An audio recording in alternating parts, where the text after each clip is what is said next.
Hello, my name is Melissa Chessher. I'm chair of the Magazine, News, and Digital Journalism Department, and I'd like to welcome you to tonight's event, the fourth event in the 2020 election series brought to you by the Newhouse School. Our goal tonight is to break down the election and talk about how the last 24 hours will inform the coming days, weeks, months of our democracy. Before we begin our conversation, I would like to start with a little bit of gratitude. First, for Amanda Griffin, our Director of Events for the Newhouse School. I'd also like to thank Brian Tibbins, our Director of Information and Technology. And finally, I'd like to thank our Dean, Mark Lodato. Now I'd like to introduce our panelists. First, Michelle Kinney. She is the National Press Assistant for the Lincoln Project. She also happens to be an 04 alumna of Syracuse University's Visual and Performing Arts, School of Visual and Performing Arts. Next, I'd like to welcome David Klepper, who is a reporter for the Associated Press. And finally, our very own Jen Grygiel, who is an assistant professor in the communications department. So my goal is to spend about 30 minutes chatting with the panelists, but I'd like to keep this conversational. If you have a question, please feel free to put it in the Q&A function. We'll pause and address it. And after 30 minutes of us having a conversation, then I'll open it up to those of you physically in the space or in the virtual realm to ask us some questions.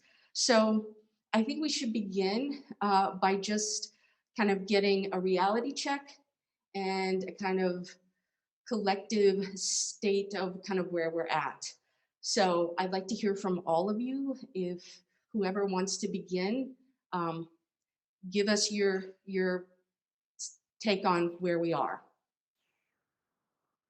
Well, being the representative of the Associated Press, I'm happy to jump in and do this. I looked at our news alerts that have moved over the last couple of hours. And just a few moments ago, the AP called Michigan for Biden, increasing his lead in the Electoral College to 264. Trump currently is at 214. We have not called the overall race. For obvious reasons. Millions of votes are still being counted in states like Pennsylvania, where it could take days or even weeks.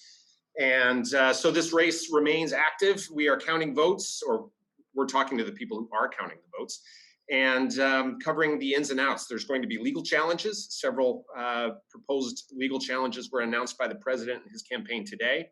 So we're sort of in this awkward wait and see moment, which I think is strange for most Americans. All right, Michelle. Yeah, I mean, I feel confident. I know a lot of people, myself included, felt a little bit nervous last night. But, you know, as these numbers are rolling in, obviously, yes, there's going to be some challenges. But at least from my vantage point and the work that we're doing at the Lincoln Project, we feel really good about where we're going, and we see a Biden victory and perhaps even an announcement probably in the next 24 to 48 hours. Professor Grygiel.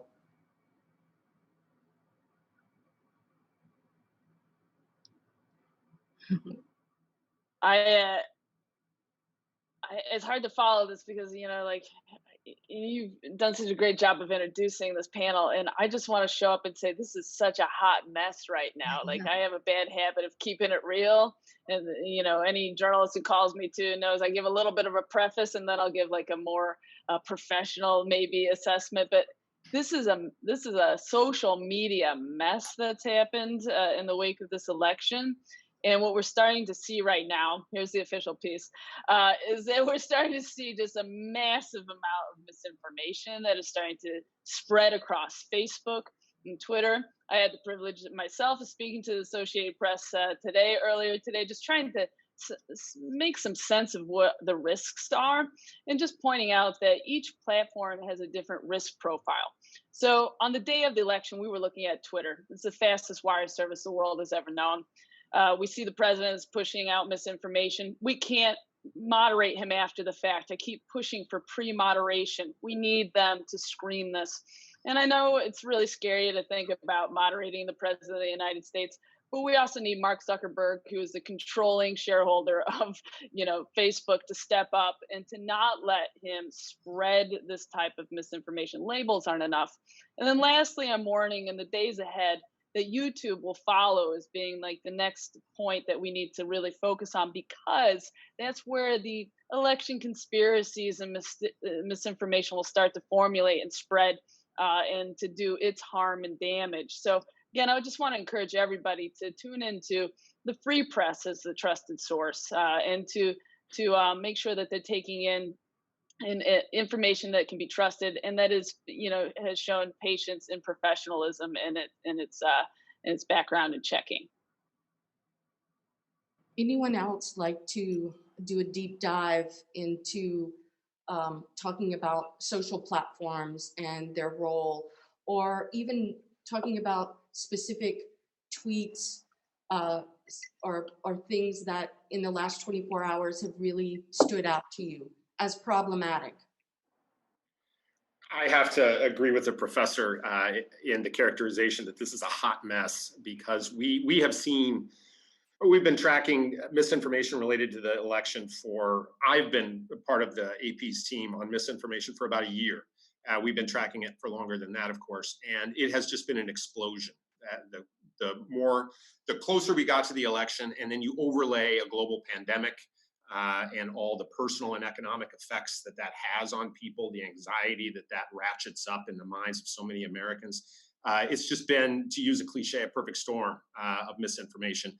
In the last couple of days, we've seen yet new examples. One that we worked on today we're calling Sharpiegate. Apparently, voters in Chicago are known to sometimes use Sharpies on their scanned ballot. And some voters thought that was perhaps a way for election officials to cheat. They also noticed that the Sharpie would bleed through the ballot.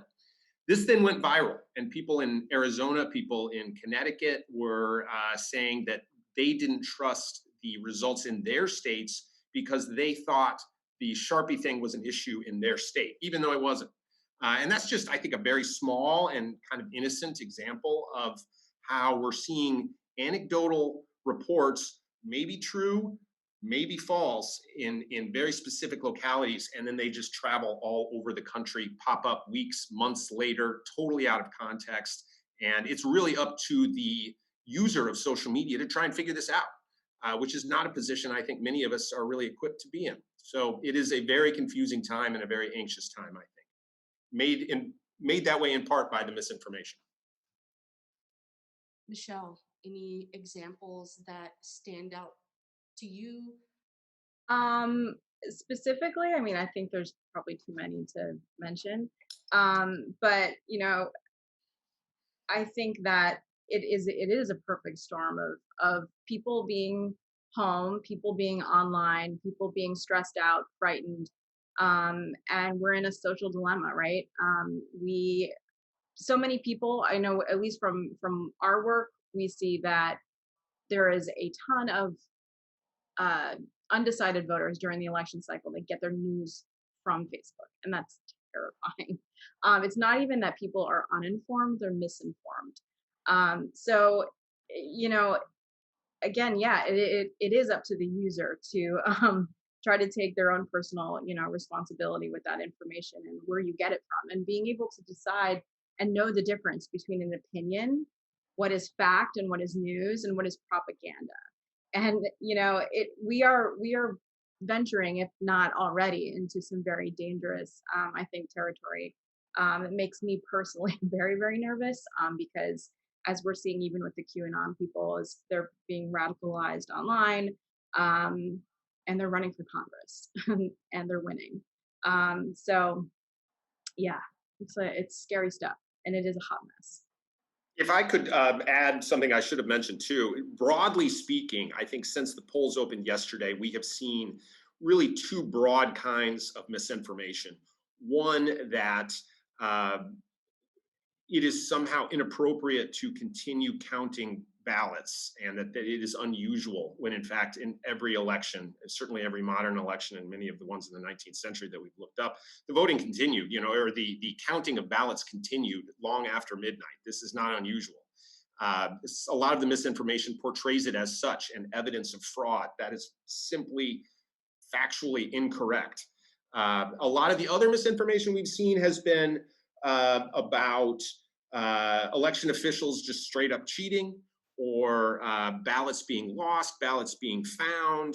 The found ballot issue really reared its head today. We've seen a number of posts all around the country claiming 100,000 ballots were just quote unquote found. This is not true. These are ballots that were cast by voters, by American voters who are exercising their rights, and these election officials who've done this for decades are simply following their mandate and counting the ballots. Okay, I believe we have two questions from the virtual audience. I can't see those. So the first question is from Sean, and he says, "Hi all, the Lincoln Project and RBAT was seen as a way to capture the centrist Republican voter. Is that voter now a myth in light of the fact that Trump seemed to gain share among Republicans?" I think I got all of that. Sorry. I'm assuming this is for me, at least a little bit. So again, I mean, from what we're seeing, so we have this thing of one of our founders, his name's Mike Madrid, coined the phrase "the Bannon line," right, which came from Steve Bannon saying that if Biden could get 3 to 5% of Republicans or even independent Trump voters to move over and vote for Biden, he would be toast. And that is just about, as I'm looking at my numbers here, is about 1 in 25 people. Is it a myth? I don't think so.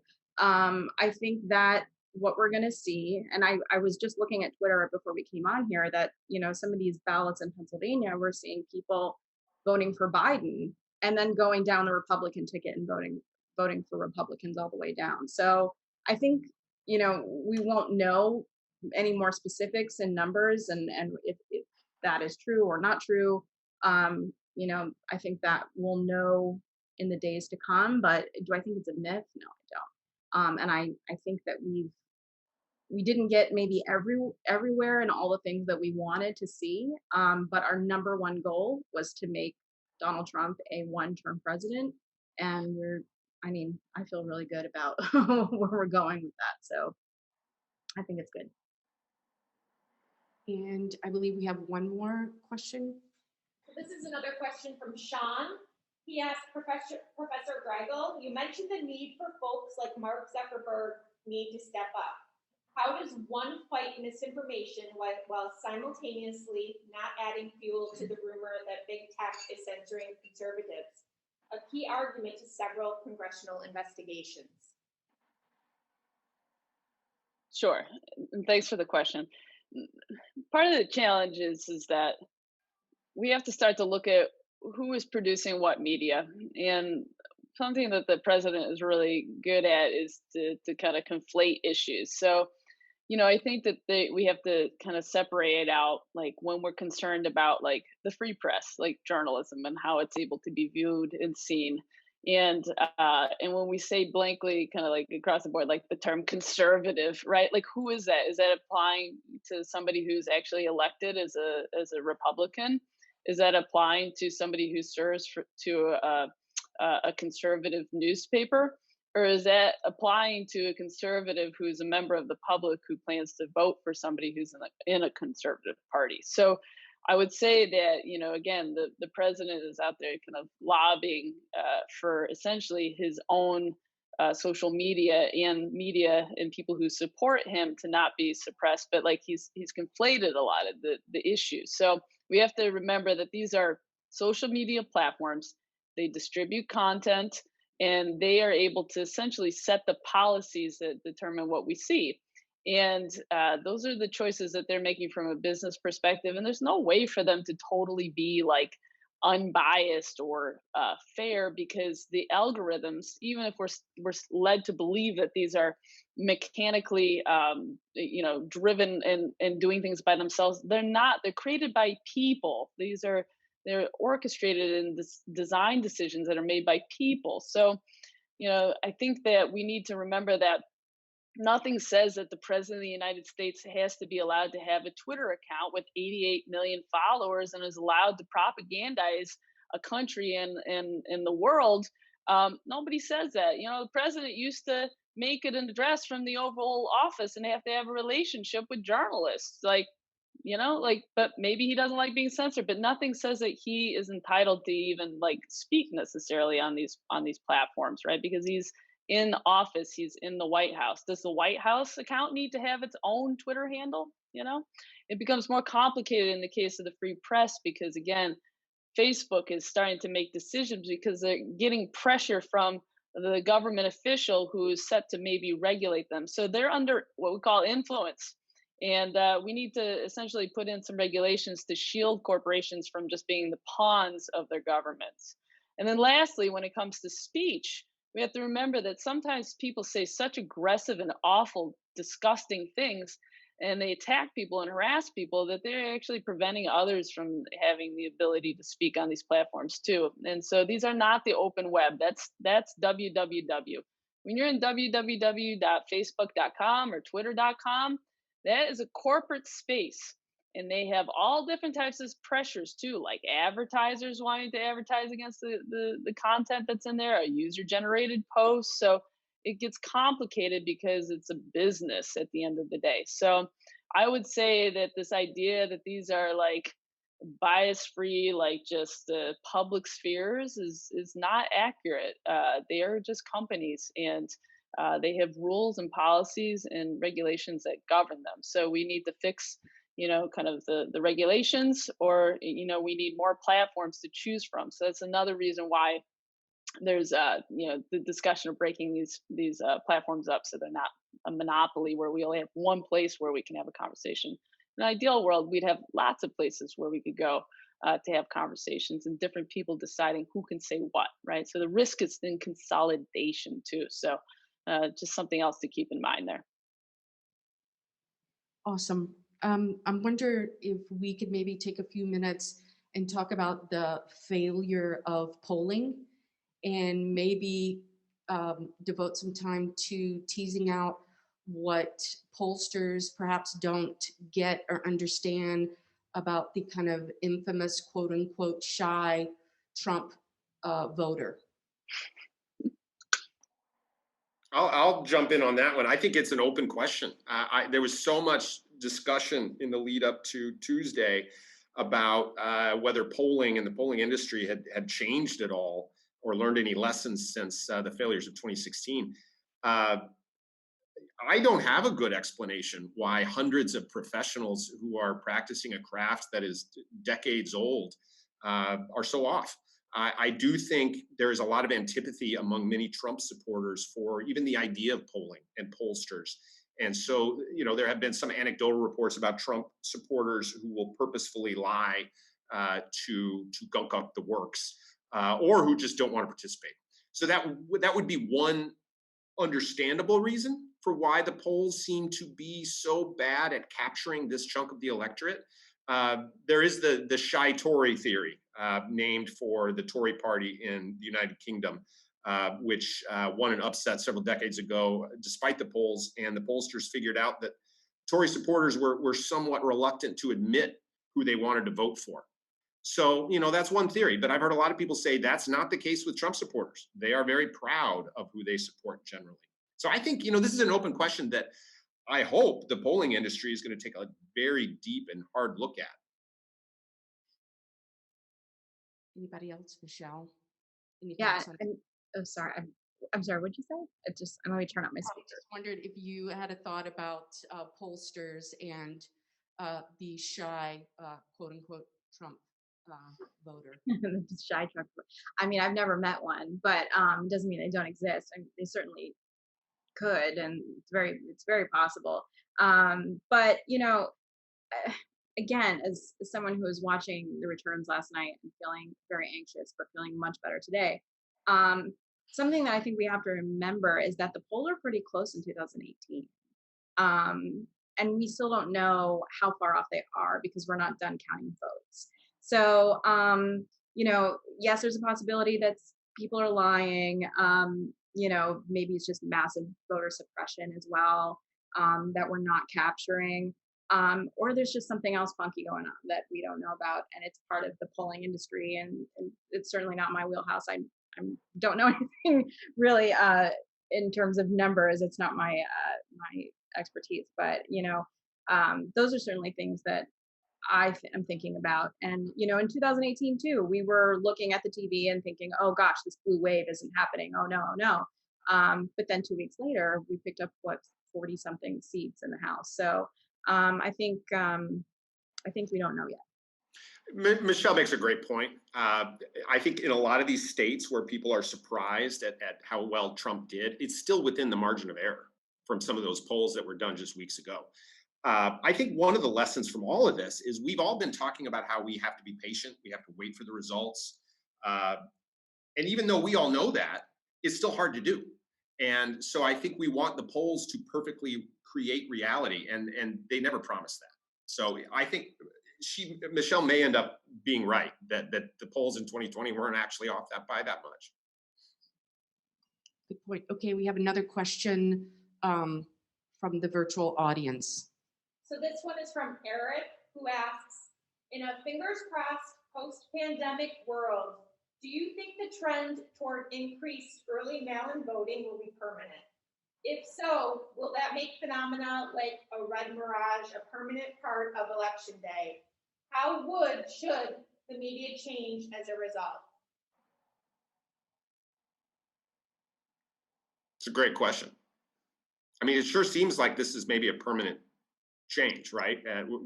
As people look for convenience in their lives in general, I suspect, and voting by mail has been going up for years consistently. So I think we might have been heading in that direction anyway, and certainly the pandemic accelerated it. Yeah, I mean, I think that it should be a norm going forward, and we should be making it easy to vote for people.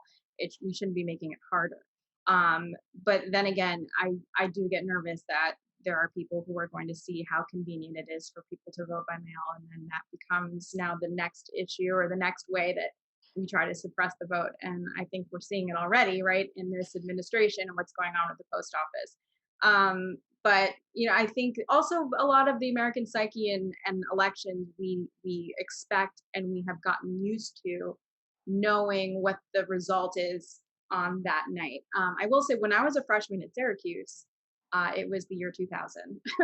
So I remember going through that as the first election that I participated in as an adult, and going through that. And there was no social media. There was no, I didn't have cable in my dorm, nothing like that. I didn't even have a cell phone. So this is obviously very different, and we're all on Twitter and we're scrolling and we're refreshing. And I think what it comes down to is also us as voters and people who work in the media and in politics have to be patient as well, and not let the feeling and the emotions of the moment take us away from the reality. I think we in the media have to do a better job of explaining why it takes longer than this year than maybe it did in the last election, or what goes into to counting the ballots. How does that process unfold? And that's really on us. I think if people are caught unawares by these delays, I think that's partially the media's fault for building up that expectation. All right. Professor Grygiel, were you about to add something? I mean, just that I was a summer casual at the United States Postal Service. So, I have just this like nerdy media background. You probably remember that from my first faculty meeting, Melissa. But it just makes me realize too that like media takes so many formats. I love teaching Com 107 too for any of the students who are tuned in tonight. But like, because we get to study all the different media formats, but like a letter, being able to vote by mail, it's just one more thing that will be politicized. Why? Because like media and communications is power. And I just know for the last 2 years, I've been shouting at the top of my lungs about how like I just wish that people cared about communications like they do finance or health. And I think it just gets kind of pushed aside as like the soft skill, or but you can't control people and take advantage of them without like abusing communication, right? Like it's something that needs to be protected. So we've just seen in this election how it became politicized. The mail became politicized. And this is supposed to be a federal service. So again, I'm just going to give a shout out to the free press one more time. Like, yeah, we need public services like this, but like ultimately we need them to be accountable to the people, because otherwise they can be abused by the government and brought under the control. So it was a sad point for me to see the postal service, which has a long history of service, to be politicized in such a way. And I hope they address it, because it is essential service. So we need more outside oversight, I think, on that process. Great. I have a rather long question. Okay. Oh yeah, Sydney. All right. The racial reckoning in America has been going on for months now. Trump passed not inconsequential criminal justice reform. He also made gains among Black males in the election. Meanwhile, Biden says he doesn't favor defunding the police, but otherwise, aside from comforting words, hasn't provided a clear plan for what exactly he'd do to address racial injustice. Have the efforts by Trump been effective in blunting the Black support for Democrats? And what specifically do you see either a Trump or Biden administration doing to address racial injustice? That is a big question. Mhm.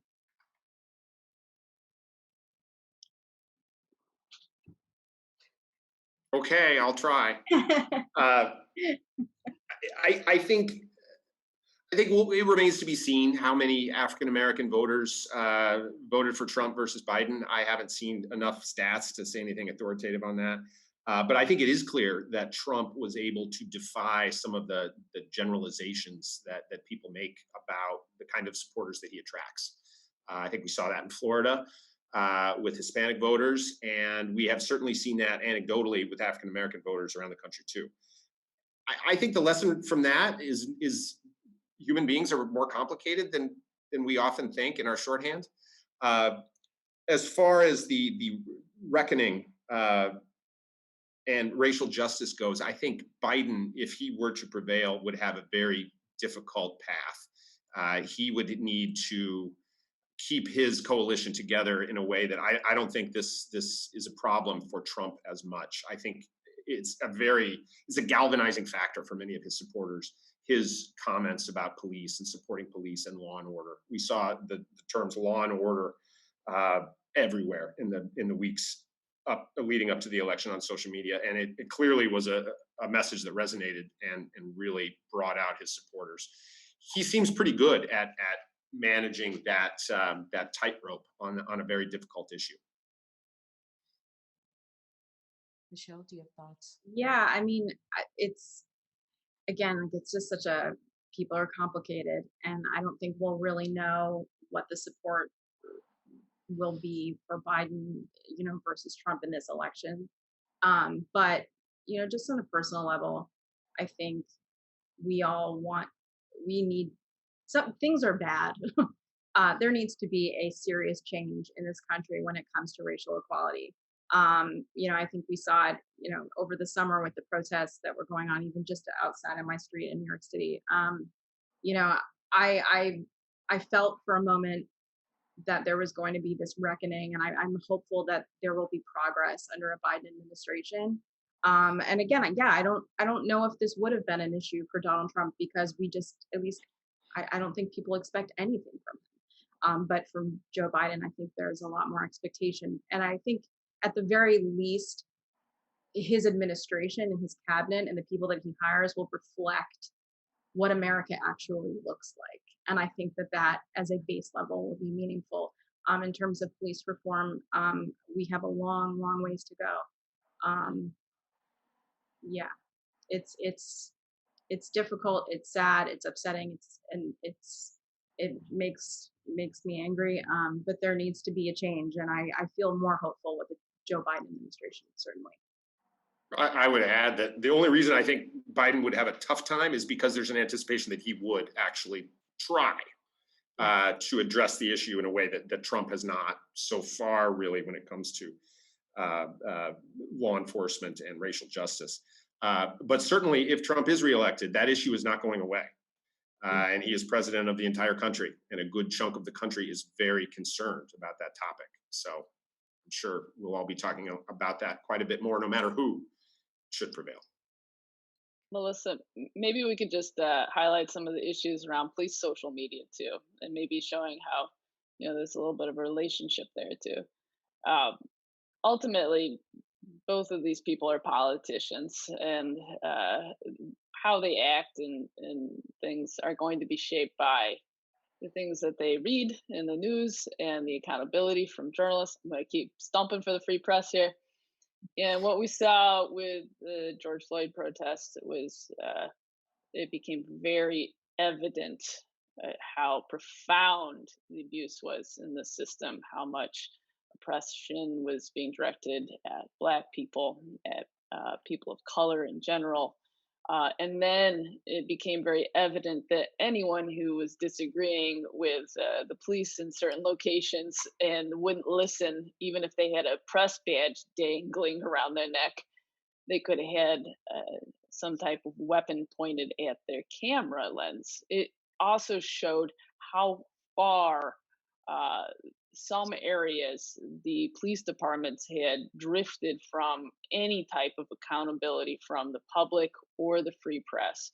And it's just concerning the rhetoric coming out of the president around policing, how he cultivates their support, while also knowing that the police departments, there are about 18,000 police departments here in the United States, and they all have their own communications channel.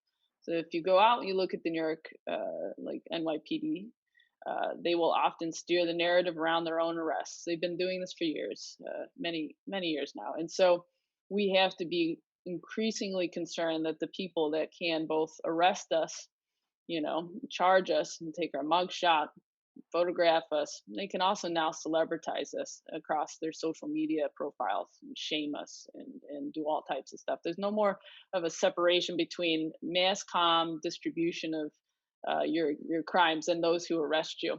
And I'm telling you, some of the people in power right now are enjoying that because, again, it just empowers them to not listen or collaborate or partner with the free press, with the media. So it's increasingly, we're seeing increasing risks in propaganda and less ability of the free press to serve as a government watchdog and to participate in that. And so again, it's getting, to echo Michelle, is not good.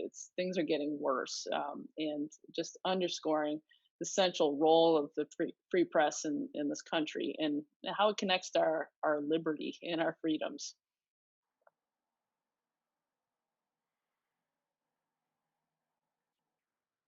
All right, do we have some more questions here? Is this Sydney or?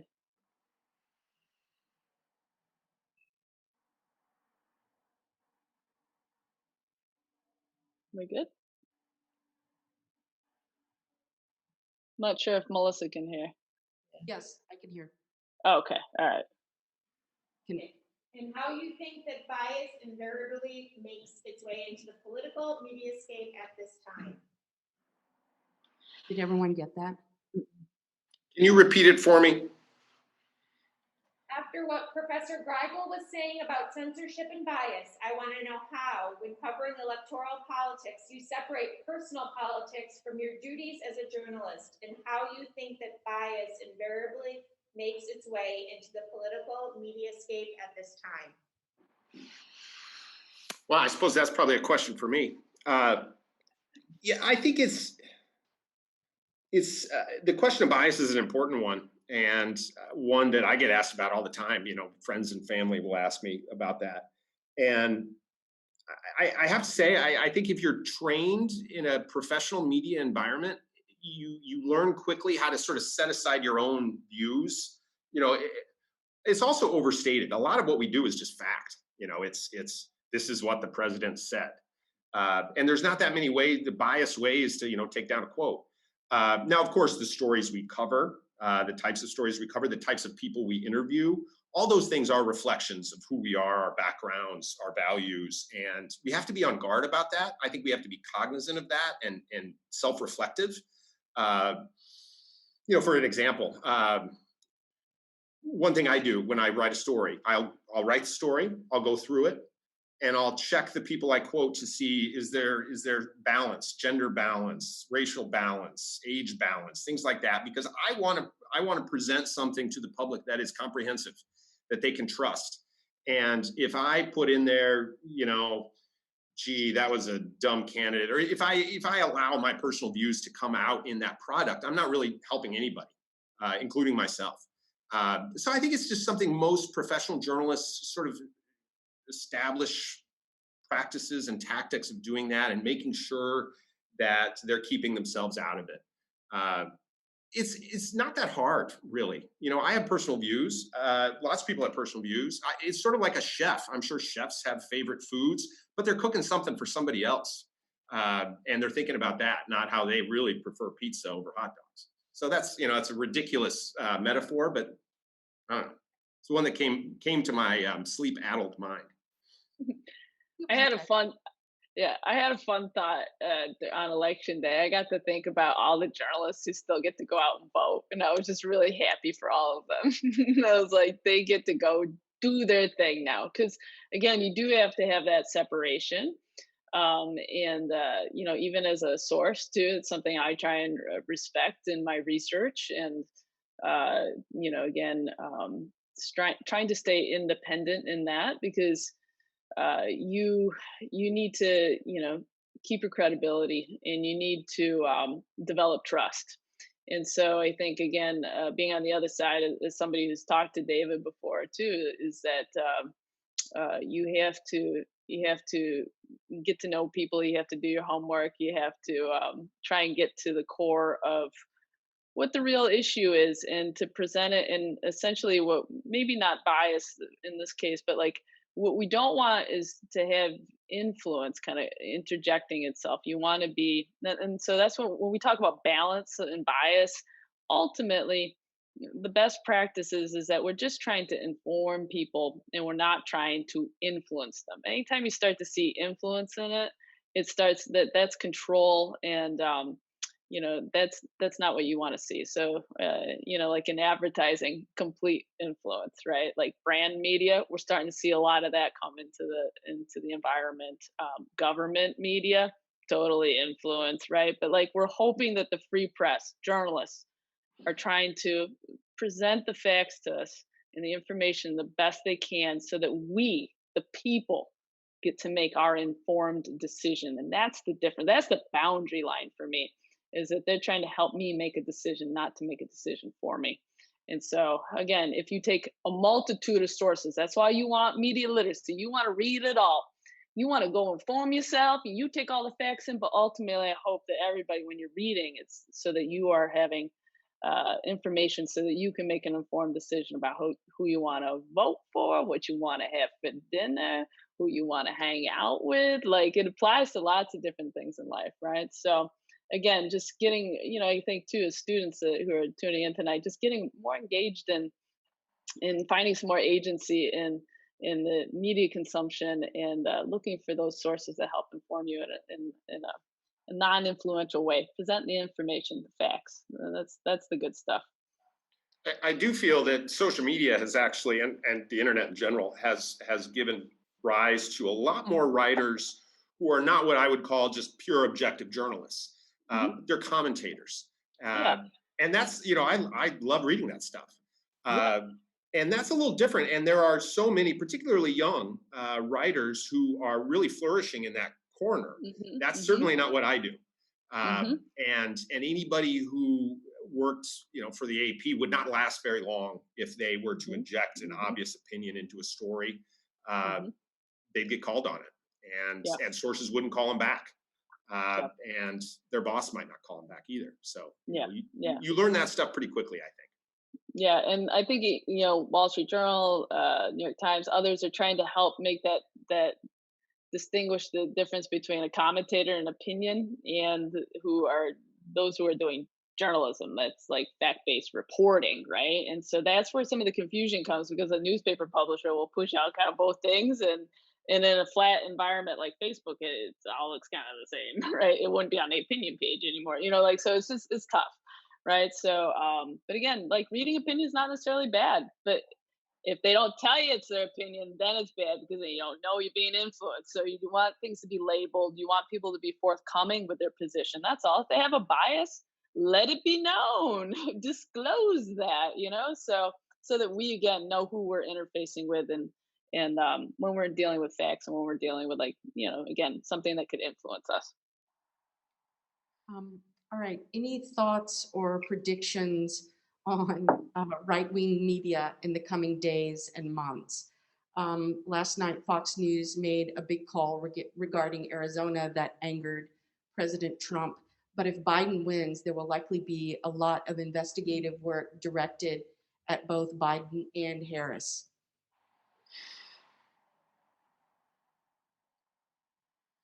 I mean, the right wing media, right? It's in every form. It's television, it's radio, it's bloggers. I think we have to look out for anything that's feels radicalized, or anything that feels like propaganda. Um, and I know, at least on Twitter, some of the people that I've been kind of reading their commentary over the last 24 hours has been flagged or something like that. But again, like, I think it goes back to what we were just talking about, the knowing the difference between opinion and journalism, because journalists are supposed to be the messengers of truth, for what's actually happening, facts. Um, and so I think the things to look out for would be anything that's kind of riddled with opinion, or implicit bias on what they think is going to happen, instead of what is actually happening. And a lot of the go for it, David, please. Oh, no. Well, I was just going to quickly, I have very limited thoughts on this very important topic, but it's going to be very interesting to see what some of those people who criticize Fox News do if this sort of, I don't know, uncomfortable relationship continues. Because we have seen increasingly, just in the last couple of months, some pushback against Fox News by Trump supporters who say they're not sufficient, it's not sufficiently loyal. And they've talked about going to Newsmax or One America News or various other upstart competitors. I think it's going to be fascinating to see if they can succeed in growing their audience at the expense of Fox News. Yeah. As a scholar of journalism, it gets confusing, I think, too, for some individuals, because I think there's this loyalty that's baked in when they consume a lot of Fox News content, and they start to assume that it is, supporting essentially the president. But then there are divisions of Fox that actually still engage in journalism. Like, Fox Business is still engaging in journalism. Fox News does have an election desk that actually engages in journalism. And yes, they have some segments and shows that are problematic, but ultimately the entire organization of Fox isn't necessarily not engaging with journalism. And is it a problem that a publisher is not managing all of their branches in a way that one division is like totally being abusive, and then another division is trying to engage in it degrades the actual journalism and trust that comes out of that. That's why you want to have integrity throughout your entire organization. So in not managing the problem arms of Fox, they have compromised their whole organization. And that's why people are like surprised when Fox calls something, but like, they do have factions so that are doing journalism. But some of the what we call the fake news studies, what they've looked at is, you want to look at the publisher and the pattern of the publisher, not just an individual news article. So like, again, with the New York Post, with the Hunter Biden story, that story was total garbage. But is the New York Post technically in, like, journalism? Are they in the free press? Technically, yes. Sometimes they're doing reporting. Sometimes it's like hyperbolic, and sometimes they totally blow it. But in general, the New York Post is still considered to be in the ecosystem. It's in the it's not in the highly credible zone, but like again, you want to look at the high level publisher, and I would say that Fox News has been such a problem that it's compromised. The certain segments have compromised the whole organization. So, but that's something for the publisher to work on. But there are still pieces, but we should question that journalism that's coming out of it, and we really got to look at it several times over. But like if they're calling certain races and they're in alignment, that's a plus. It just shows that there's more agreement across the journalism ecosystem. It's a plus, but we should take everything that they're reporting right now with a grain of salt and have it fact checked by yet more members of the free press. Get more alignment there. I think we have another question from the virtual audience. This one's coming in from Gregory.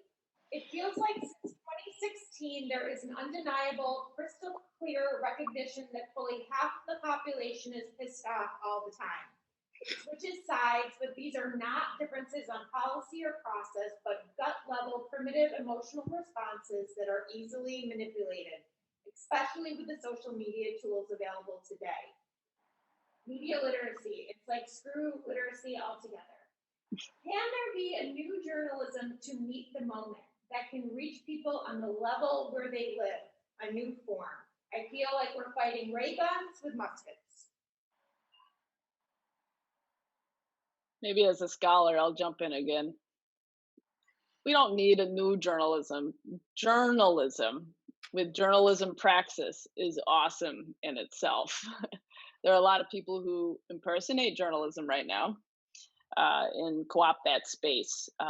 Unfortunately, there also is a lot of people who are publishing things that look like journalism on social media and blogs, and they aren't engaging fully in the praxis of journalism, fact checking, and balanced sources, things like that.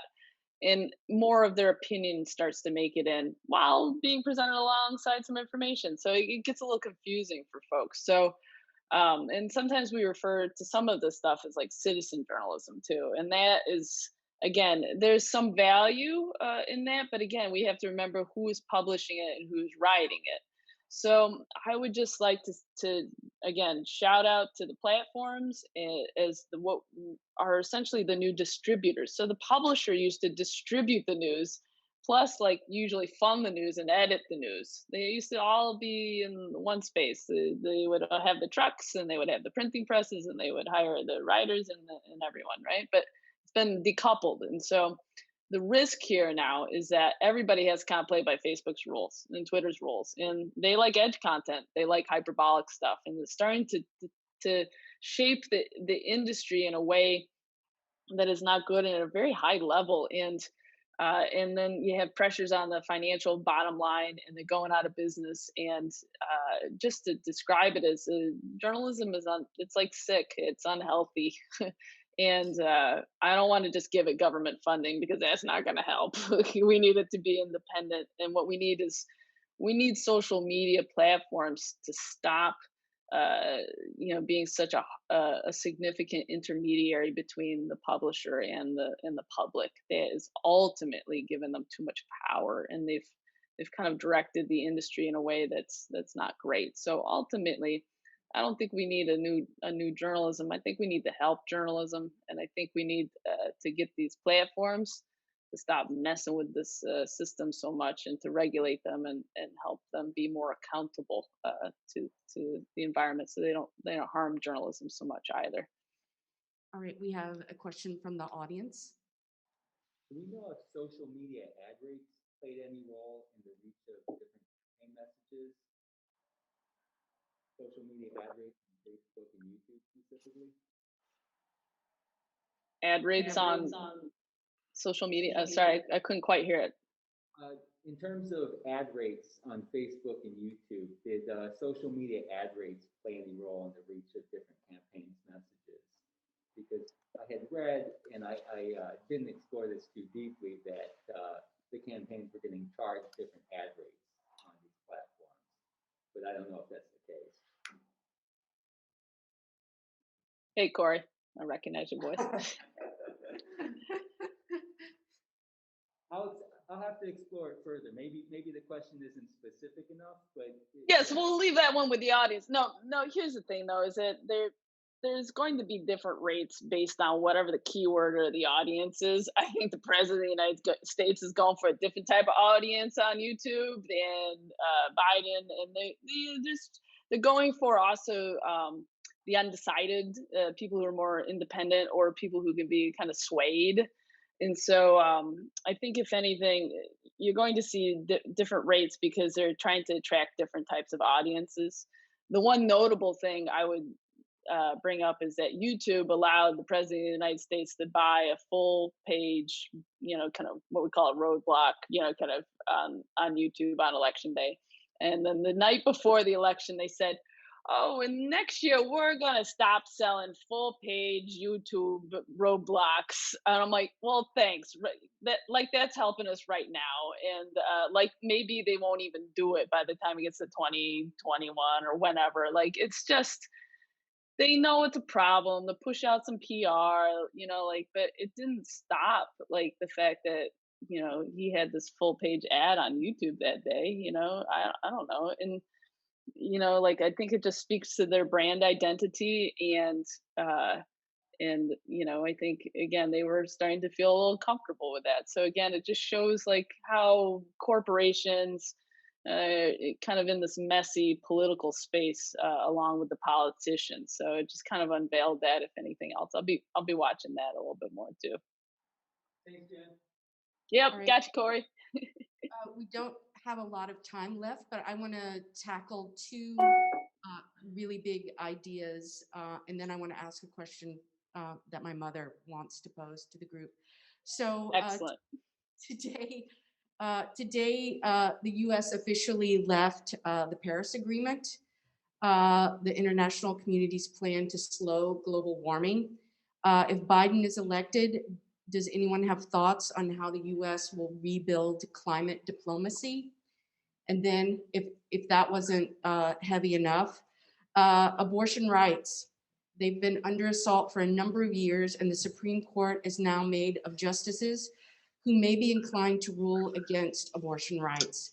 Yesterday, Louisiana voters passed Amendment 1, which states that the state constitution will add language that states abortion is not a right and will not protect it.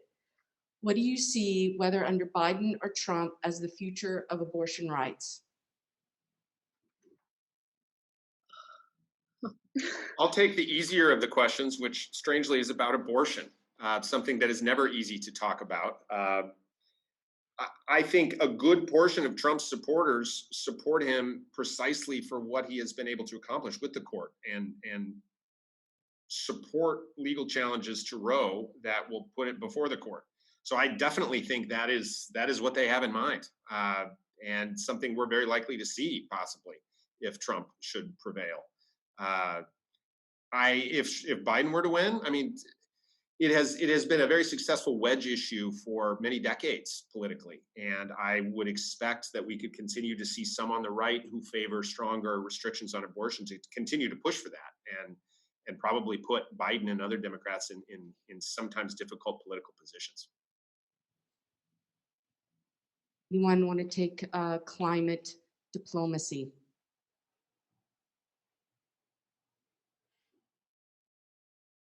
I just want to go back to the abortion issue really quick.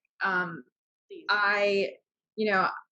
I'm a Democrat. I work with Republicans and former Republicans, and a lot of what I hear in this space is that Roe is a final thing. It's never going to change. Don't freak out.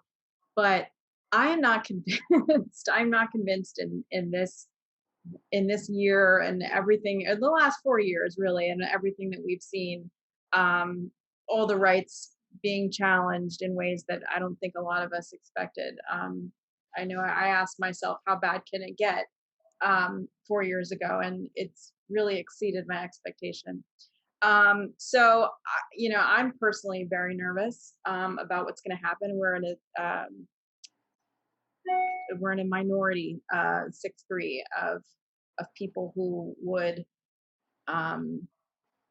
uphold Roe v. Wade. I think maybe it will become a state's issue. I don't know, but any challenge to this, I think, is dangerous, and I don't think it's going to stop. I think it's going to keep going and going and going until something happens. What that means, I don't know. I don't think anybody really knows, but I'm very nervous personally. All right, we'll skip the climate and move straight to my Well, mom's. here, no, we don't. So many people care about climates. Yeah. I'll give it a chance. All right. I actually tried to explain climate change memes to Bill Nye on the set of MSNBC too, and he's just like, "What's a meme?" And I was just like, "I tried, I tried." But how I'm seeing it, unfortunately, and as David had noted, these are wedge issues. It took me a little while to wrap my brain around this, but I taught this cool meme class in the spring, and it really helped me think about how we conceptualize national level politics. They have to kind of be at like the like mythical level. Like they have to be so broad to talk about that you can chirp about it in like 80 seconds on a national stage. And it's just so complex to do national politics. So as I see it, anytime you have broad alignment with scientists and journalists, you get mass agreement. And so like almost everybody starts agreeing, yeah, climate change is real. Like, yeah, there's issues here, And then what happens is that you can immediately flip on that, make it divisive, and you can run against it really easily because everybody on that side's in agreement. So we'll start a counter party over here immediately because we can just say, we disagree with that. Right. And then they splinter. And so unfortunately, I think some of the right, I won't even call it conservatives, because Michelle, I like the Lincoln Project, and I like some members in the Republican Party, and there's some good people, and I want to depolarize. So I'm not even going to call them conservatives. I'm going to call them the right. The right will pick off these wedge issues because they can immediately form a faction that counters the left, we'll call it, or the Democratic Party that has aligned around things that we hope will improve quality of life, that we will help, kind of enhance, this country in a positive way. And so they're just trying to, in some ways, they're using memetics and memes to get ahead and to just kind of claw at issues, even if they're not right, even if they don't agree with them, just because they can take advantage of it and maybe run their own little political narrative over here. And it's really at that point about personal gain. And that is when, for me, when I get really turned off when certain people will take an opposition to scientific knowledge just for their own political gain, and unfortunately, I think that's why the wedge issues persist, because they're rooted in American, historical, kind of politics, and they're too easy to tap. Unfortunately, they're going to keep coming back. Because, like, for me as an LGBT individual, as a queer person, like, I hate the fact that that's going to come back, and it probably will, because it's just too easy to tap. It's been rooted, but we have to resist that. We have to resist that and get into some actual discourse about real issues, so that when we're talking about politics and elections, talking about actual things that matter, and not just getting distracted by these bad memes, I like to call them sometimes. So good luck to politicians there. We only have a few minutes, and there is a question from the virtual audience. All right. This one is for Michelle. Since you bring it up, are your coworkers former Republicans, or was Trump anomalous enough to force a temporary but just temporary shift? I'm so sorry. I only caught like part of that. Could you just repeat it? Yep. Since you bring it up, are your coworkers former Republicans, or was Trump anomalous enough to force a temporary but just a temporary shift? And you're talking about just the people at the Lincoln Project, the people I work with? Okay. So I, just in my personal life, I get this question a lot, especially being someone who has worked in Democratic politics here in New York City for the last few years too.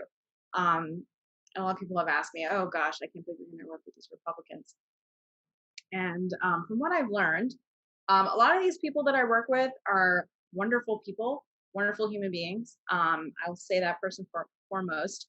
But most of them are never going to be Republicans again.